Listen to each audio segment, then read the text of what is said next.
Buenas tardes, estimados alumnos. Vamos a continuar con el curso de análisis estadístico y econométrico dentro de la maestría de planificación estratégica del desarrollo. Vamos a ver ahora el siguiente tema, que es el tema segundo o tema 2, que se refiere a la estadística inferencial. En la clase anterior vimos conceptos importantes de la estadística, conceptos básicos como son la media, la varianza, la covarianza y la inferencia estadística a partir de la muestra para sacar conclusiones de la población. Vamos a enfatizar en esta segunda clase en la estadística inferencial. Vamos a ver distribuciones de probabilidades importantes, vamos a ver inferencias, estimación de parámetros y pruebas de hipótesis. Los parámetros se estiman a través de los estadísticos, que son los valores obtenidos en las muestras, y a partir de ahí podemos hacer inferencia sobre los parámetros, que son los valores de la población.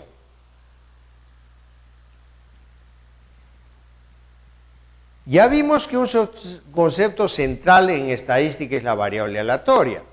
Habíamos dicho que la variable aleatoria es una variable estándar, pero que adopta valores que se asocian con probabilidades. Hay una mayor frecuencia de algunas variables que generalmente están en el centro. Cuando digo generalmente me refiero a una distribución normal que es simétrica y cuya kurtosis tiene ciertos valores medios, digamos, ¿no?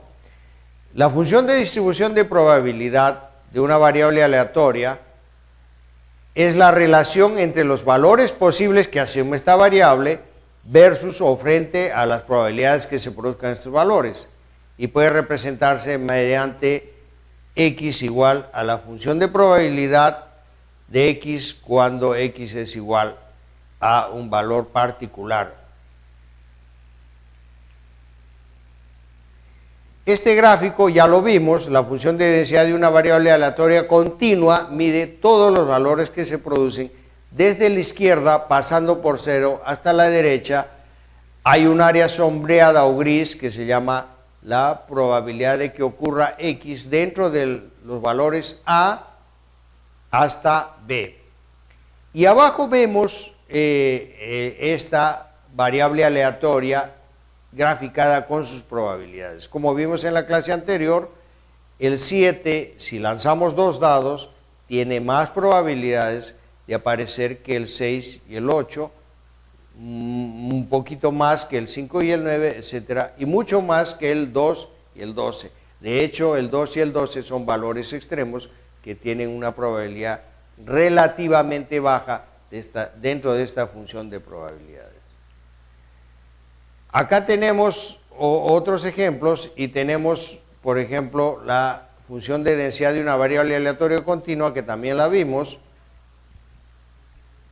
que está en función de las probabilidades de que x tenga un valor determinado del rango de valores que puede adoptar x, y también otro valor particular y z otro particular.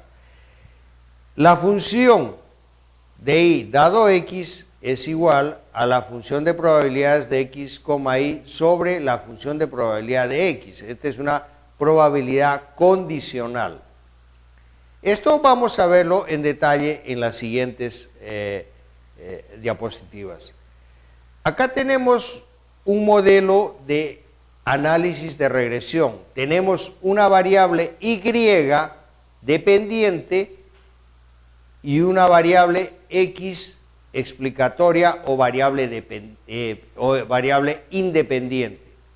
Ahora, la forma de regresión lineal nos da algunos parámetros. El valor particular de y sub i y latina es igual a una variable, a un parámetro o término independiente beta sub 0, más el valor de xi multiplicado por un parámetro que es conocido como pendiente en el caso de la regresión lineal.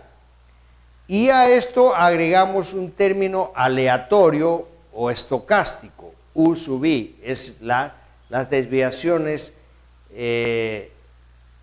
aleatorias que se producen dentro de la estimación de una función de regresión. Y sub I latina es igual al valor esperado de I dado X sub I latina más un término de error U sub I. El subíndice I latina se refiere a la iésima observación. Si tenemos 12 observaciones, se refiere sucesivamente a la primera cuando tiene el valor 1 y cuando tiene el valor 2 en la segunda, el segundo valor, la segunda observación, etc. Son los puntos individuales de un análisis o de una recta que nos refleja un análisis de regresión. Y el tipo u origen de los datos nos sirve por convención, se utilizará I en datos de corte transversal y T si los datos corresponden al tiempo. ¿Qué es lo que estamos diciendo en este último párrafo? Que hay dos tipos de análisis. Hay los tipos que se llama corte transversal, que se refieren a un momento del tiempo y por lo tanto los valores varían en ese momento de tiempo, pero la variable independiente varía con un subíndice I.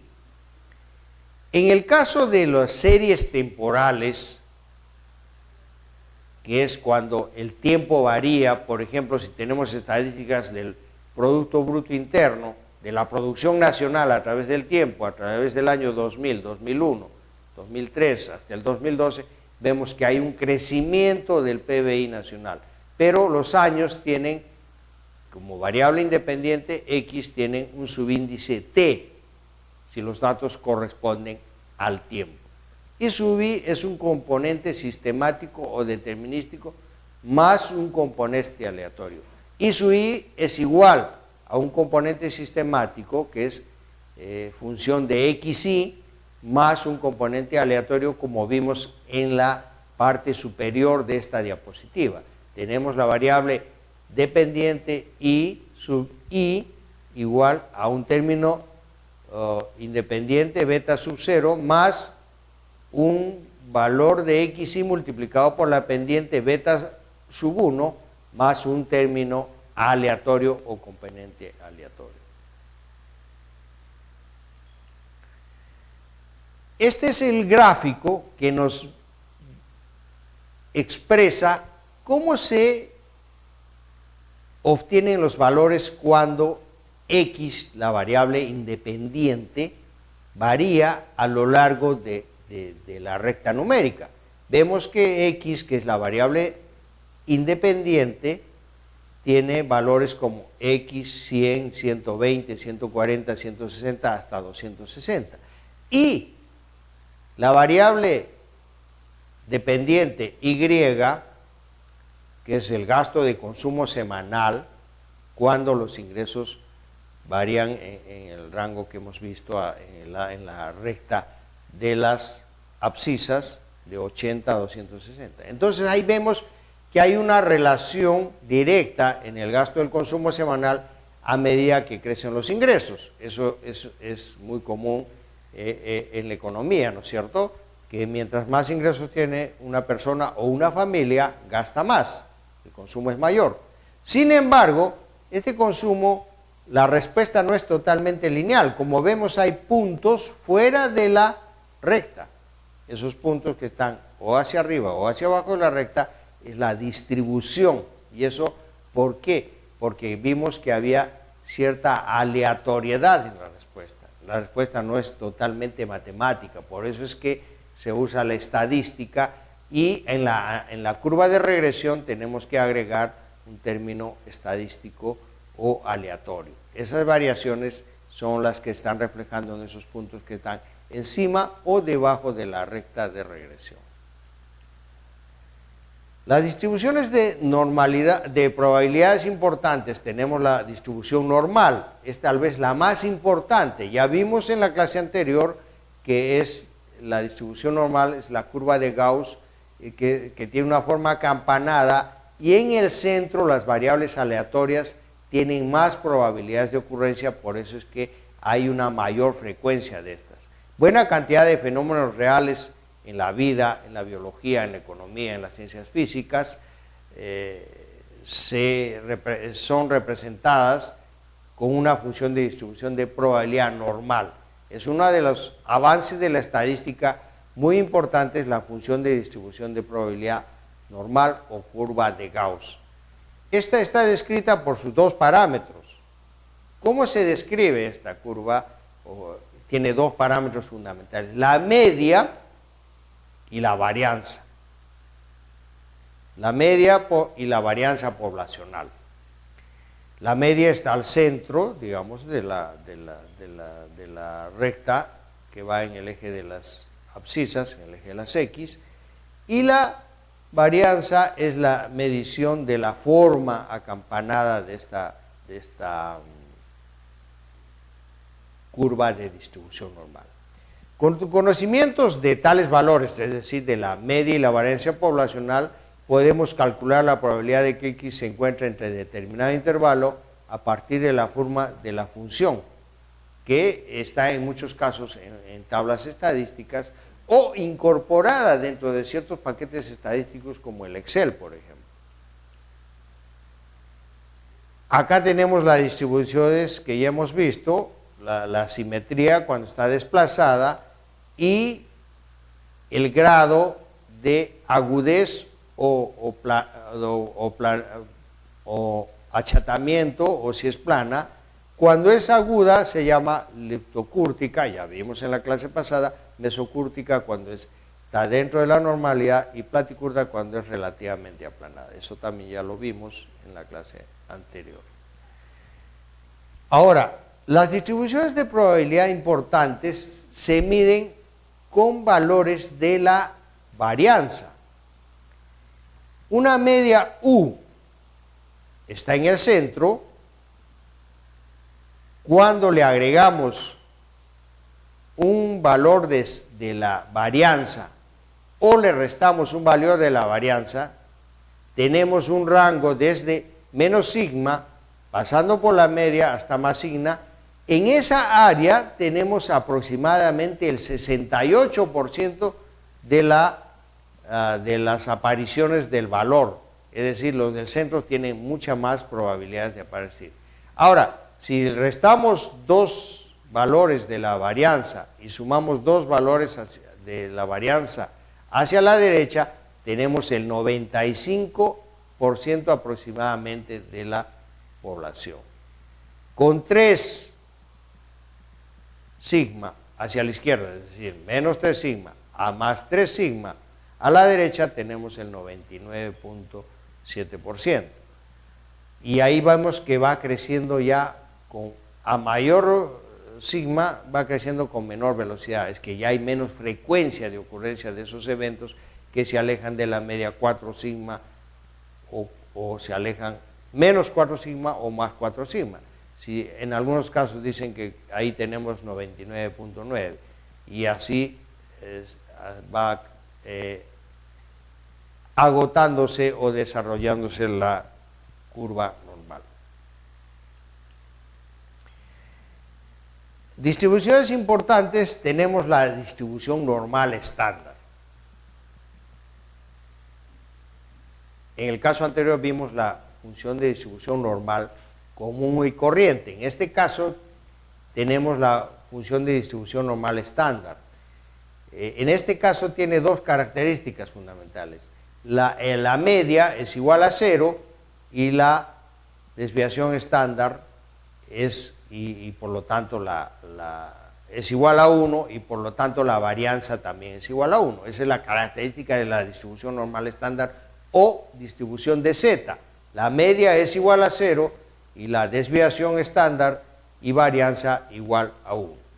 Ahora, esas áreas también se miden y en este caso vemos que acá hay un área cuando la probabilidad de que el valor de z esté entre 0 y 1,96 es igual a 47.50.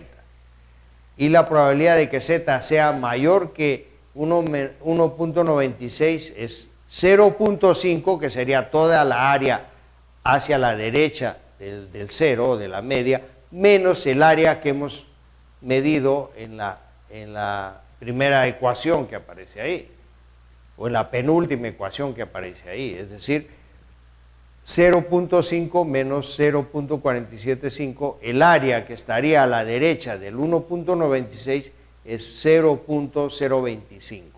Esa es la característica de la distribución normal estándar o distribución de Z.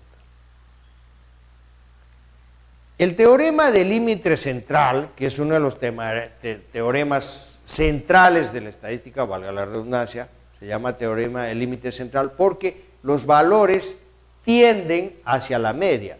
Afirma que si x1, x2, es decir, las observaciones de los valores poblacionales, es una muestra aleatoria de cualquier población con media mu sub x y varianza sigma al cuadrado x, entonces la media muestral sigue una función de distribución de probabilidad normal, con media mu x y varianza sigma al cuadrado x sobre n.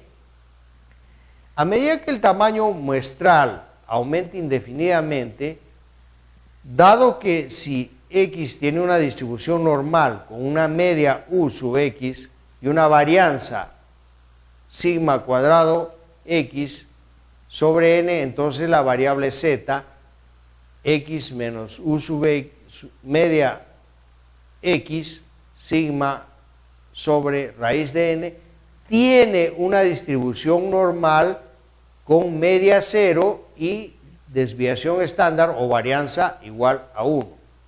El teorema del límite central implica que en muestras grandes la distribución de muestreo de la mayoría de estimadores es aproximadamente normal.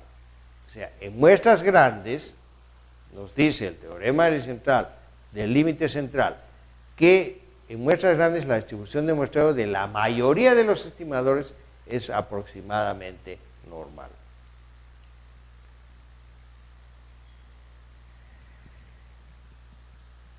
La distribución T de Student es otra distribución importante. Suponga que solo conocemos la media de X y estimamos la varianza de X a partir de un estimador muestral. El estimador muestral de la varianza es S sub X al cuadrado, que es igual a la sumatoria de los valores que adopta la variable X menos la media de X al cuadrado dividido entre n menos 1. Tengan en cuenta que en este caso no se divide entre n, sino n menos 1 porque es una muestra.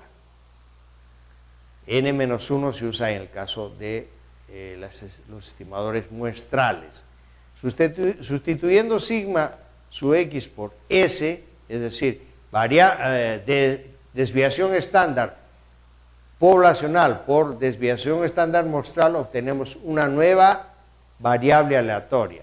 Esta variable aleatoria se conoce como t, es igual a la media de x menos mu sub x sobre desviación estándar muestral de x dividido entre la raíz de n, sigue una distribución de t o de student.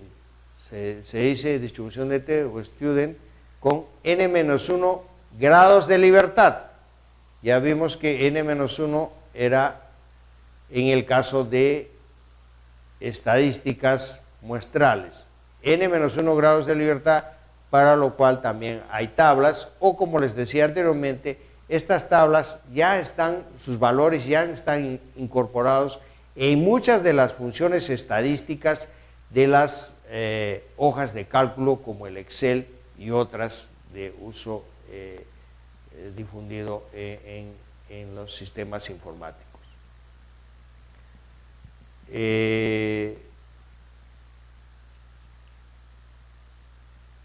Ahora, vamos a ver, igual que en el caso de la distribución normal, igual que la curva de la distribución de Z, tenemos que la distribución de T también tiene sus valores o parámetros. En este caso, por ejemplo, si vemos el valor 1.75 a la derecha de la media 0, vemos que tiene un área de probabilidad igual a 0.025. Y la probabilidad a la derecha es 0.05 para un grado de libertad igual a 20.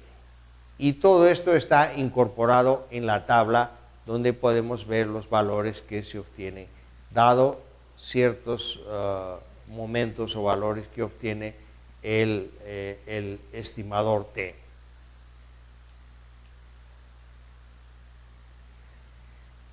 La distribución de G cuadrado es otra distribución importante. G cuadrado o chi cuadrado, depende cómo se quiera pronunciar. Esta distribución muestral es una distribución de la varianza muestral. Es una distribución de las varianzas muestrales. La varianza muestral decíamos que era S cuadrado, ¿no es cierto? Obtenida de una muestra aleatoria de n observaciones de una población normal con varianza sigma cuadrada. La población sí se mide con letras griegas como sigma. Sigma cuadrado sigma cuadrado es el parámetro poblacional de la varianza, mientras que S cuadrado es el estadístico de la varianza muestral. La teoría estadística demuestra que la fórmula n-1 grados de libertad multiplicado por la varianza muestral sobre la varianza poblacional sigue una distribución de chi cuadrado n-1 grados de libertad. Esta también es una distribución que tiene los valores de nuevo incorporados en las tablas, en tablas estadísticas o dentro de las hojas de cálculo y otros programas o paquetes estadísticos. Esta distribución es sesgada hacia la izquierda. Como ustedes pueden ver, la frecuencia de aparición de valores está mayor hacia la izquierda y siendo más aplanada hacia el lado derecho. O sea, es decir, hay un sesgo. Esta distribución está sesgada frente a la distribución normal. Hay otra distribución que se usa frecuentemente en estadística, en análisis estadístico, es la distribución de F o Fisher. La distribución F es expresada por estadístico F igual a varianza muestral de la variable X sobre la variable Y. En este caso, no estamos relacionando, como en el caso anterior, las dos varianzas muestral y poblacional, sino estamos relacionando dos varianzas muestrales de la variable X sobre la variable Y. Sirve para averiguar si las varianzas de dos variables aleatorias provenientes de poblaciones normales son iguales. La teoría estadística demuestra que si la varianza poblacional de X es igual a la varianza poblacional de Y, entonces el cociente F debería ser distinto de 1. Cuanto mayor sea la diferencia entre dos varianzas, mayor sea el valor de Y. La distribución de F también sigue una distribución parecida a la anterior y que es ligeramente sesgada hacia la izquierda y aplanada hacia la derecha.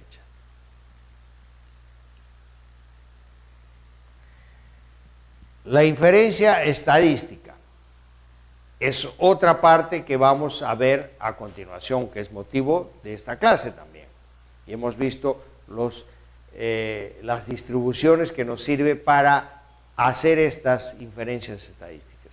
La inferencia estadística se ocupa de extraer conclusiones sobre la naturaleza de determinada población a partir de una muestra aleatoria. supuestamente extraída de la población. Les decía que la muestra tiene que ser representativa y extraída aleatoriamente de la población. En forma laxa, podemos decir que es el estudio de la relación entre la población y una muestra extraída de ella. Es relación entre la población y una muestra que ha sido extraída de ella, que tiene que ser representativa y aleatoria. En econometría, la propiedad a menudo requerida es la de estimación lineal insesgado óptimo, o también conocido como mejor estimador lineal insesgado. Se combina propiedades de linealidad, ausencia de sesgo, es decir, que no está ni sesgado a la izquierda ni a la derecha, y la variancia es mínima. En este caso tenemos un estimador de mínimos cuadrados ordinarios. La estimación de parámetros. El parámetro que se estima puede ser de una sola variable aleatoria, por ejemplo, la media o varianza, o un parámetro que representa la relación entre dos variables aleatorias. En el caso del conocimiento de la función de distribución de probabilidad, se hace necesario a fin de someter a prueba de cumplimiento de determinadas hipótesis. Hay hipótesis para probar qué inferencias podemos sacar acerca de la población a partir de los estadísticos muestrales que obtuvimos en el cálculo con los momentos anteriormente estudiados, con los momentos o valores que hemos estudiado anteriormente.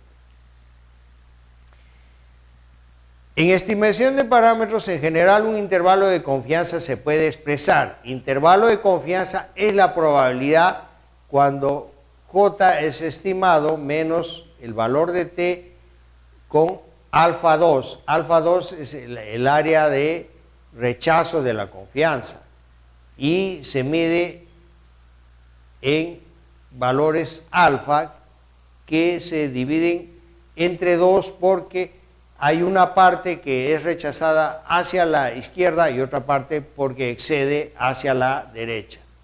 Esta es menor que J, menor que el estimador de J, más el valor de T y da valores hacia la derecha. Tanto la suma del área de rechazo hacia la izquierda como la derecha nos da la suma de la izquierda y derecha, nos da el valor de alfa. Por lo tanto, el intervalo de confianza es 1 menos alfa. A 1, que es la confianza absoluta, le descontamos las áreas de rechazo a la izquierda y derecha que suman en conjunto alfa. El intervalo de confianza, por lo tanto, es la probabilidad de que ocurra X menos el valor de T multiplicado por la varianza muestral sobre raíz de N, y está en un rango de la media X que por el otro lado de la derecha tiene un límite de X más el valor de T multiplicado por la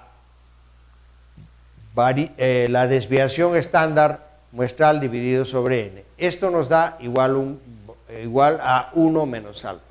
Los intervalos de confianza para los parámetros beta sub 0 y beta sub 1 son: beta sub 0 ya vimos que en el análisis de regresión es el término independiente y beta 1 es el parámetro de la variable explicatoria.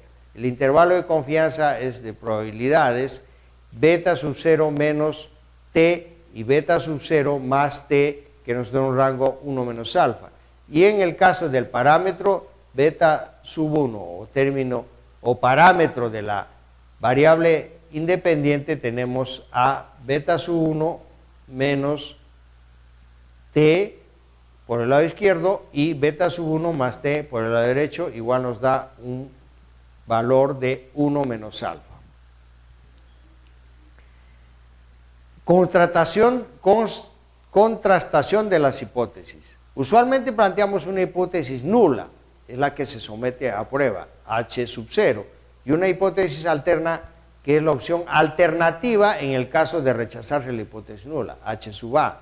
La probabilidad de rechazar la hipótesis nula, H sub 0, aunque es verdadera, es más importante y se asocia a un margen de error probabilístico.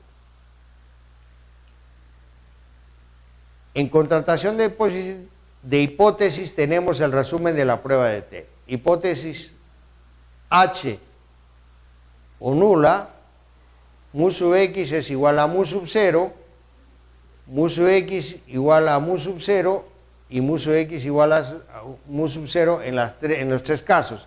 La hipótesis alterna puede ser mu sub x o la media de x igual a mu sub 0, mu sub x igual a mu sub 0 o mu x diferente a mu sub 0. Ahora, hay regiones críticas. Hacia la derecha tenemos el valor de t estimado con un cierto grado de confianza y determinado número de grados de libertad. Igual en el segundo caso, y en el tercer caso ya tenemos el valor absoluto es mayor que t con dentro de cierto nivel de confianza con 2 grados de libertad. Donde t sub c es calculado x, la media de la población menos la variable x menos la media de la población sobre la desviación x muestral sobre raíz de n. En contrastación de las hipótesis, nos da un resumen de las pruebas de xi cuadrado o chi cuadrado, y es igual, ¿no? Tenemos ciertos valores de la hipótesis nula que puede ser igual a la desviación estándar poblacional cuando es igual a 0, la hipótesis alterna cuando la desviación estándar poblacional es mayor que la desviación estándar en la hipótesis nula, es diferente, y tenemos hacia la derecha las regiones críticas, donde g cuadrado es n menos 1 multiplicado por la desviación estándar muestral, la varianza muestral sobre la varianza poblacional. Para rechazar una hipótesis nula se trabaja con un valor estadístico calculado y otro tabular, es decir, calculamos lo que estimamos el valor estadístico calculado y lo comparamos con las tablas, el valor crítico, el punto donde aceptamos o rechazamos. Si el valor calculado es mayor que el valor tabular, entonces rechazamos la hipótesis nula. Pero el valor calculado está asociado a una determinada probabilidad, por lo que otra forma de rechazar o no rechazar la hipótesis nula es comparar probabilidades. Si la probabilidad calculada es menor que 0.05, se rechaza la hipótesis nula. Caso contrario, la hipótesis nula no es rechazada. Esto es lo que tenemos que ver en cuanto a estadística inferencial. Es decir, probamos las hipótesis con los valores calculados y los comparamos con valores tabulares y de acuerdo a las probabilidades aceptamos o rechazamos la hipótesis nula. Gracias. Buenas tardes, estimados alumnos. Vamos a continuar con el curso de análisis estadístico y econométrico dentro de la maestría de planificación estratégica del desarrollo. Vamos a ver ahora el siguiente tema, que es el tema segundo o tema 2, que se refiere a la estadística inferencial. En la clase anterior vimos conceptos importantes de la estadística, conceptos básicos como son la media, la varianza, la covarianza y la inferencia estadística a partir de la muestra para sacar conclusiones de la población. Vamos a enfatizar en esta segunda clase en la estadística inferencial. Vamos a ver distribuciones de probabilidades importantes, vamos a ver inferencias, estimación de parámetros y pruebas de hipótesis. Los parámetros se estiman a través de los estadísticos, que son los valores obtenidos en las muestras, y aparte o variable independiente. Ahora, la forma de regresión lineal nos da algunos parámetros. El valor particular de I sub I y latina es igual a una variable, a un parámetro o término independiente beta sub 0, más el valor de xi multiplicado por un parámetro que es conocido como pendiente en el caso de la regresión lineal. Y a esto agregamos un término aleatorio o estocástico, U sub I, es las desviaciones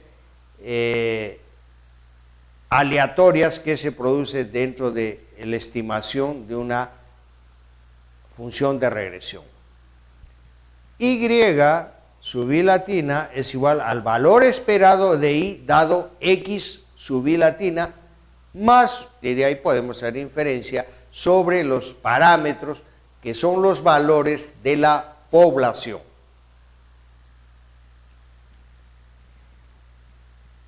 Ya vimos que un concepto central en estadística es la variable aleatoria.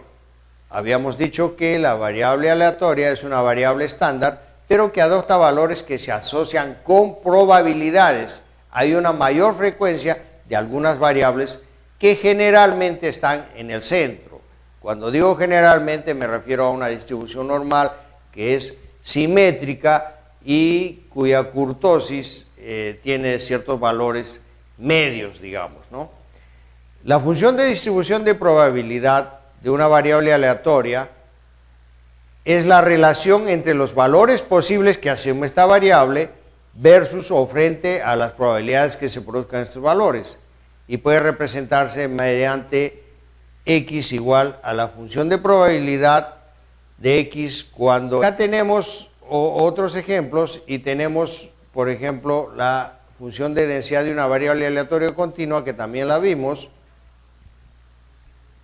que está en función de las probabilidades de que x tenga un valor determinado del rango de valores que puede adoptar x, y también otro valor particular y z otro particular. La función de i dado x es igual a la función de probabilidades de x, y sobre la función de probabilidad de x. Esta es una probabilidad condicional. Esto vamos a verlo en detalle en las siguientes diapositivas. Acá tenemos un modelo de análisis de regresión. Tenemos una variable y dependiente y una variable x explicatoria. X es igual a un valor particular. Este gráfico ya lo vimos, la función de densidad de una variable aleatoria continua mide todos los valores que se producen desde la izquierda pasando por 0 hasta la derecha. Hay un área sombreada o gris que se llama la probabilidad de que ocurra x dentro de los valores A hasta B. Y abajo vemos esta variable aleatoria graficada con sus probabilidades. Como vimos en la clase anterior, el 7, si lanzamos 2 dados, tiene más probabilidades de aparecer que el 6 y el 8, un poquito más que el 5 y el 9, etcétera, y mucho más que el 2 y el 12. De hecho, el 2 y el 12 son valores extremos que tienen una probabilidad relativamente baja dentro de esta función de probabilidades.